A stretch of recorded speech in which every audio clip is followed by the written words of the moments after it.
guardhouse. Lakad tayo onte. Andito lang yung 300 square meter, may muhon na yun guys.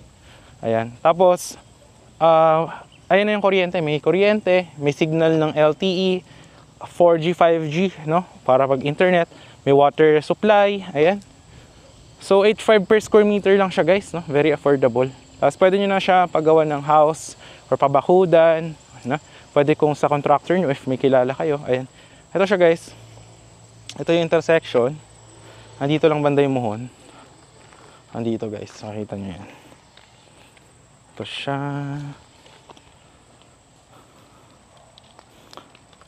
Ayan, dito yung muhon guys.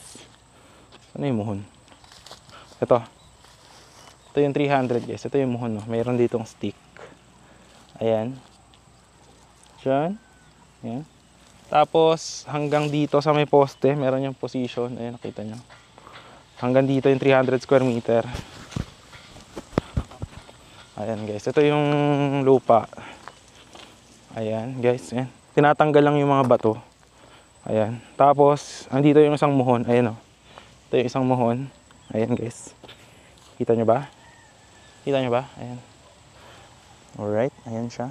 Tapos, yung dito guys, kaya nandyan yung muhon. Kasi itong kalsada, meron pa yung gagawin dito na sidewalk. Ayan, mga ganyang kalaki pa yan guys. Yung sidewalk, ayan. Tapos hanggang doon yun guys. Sa may pader, ayan. So, ang classification nitong property is semi-commercial lot dahil barangay road na yan. So, if you plan to build a business here, so pwede po. Ayan yung muhon.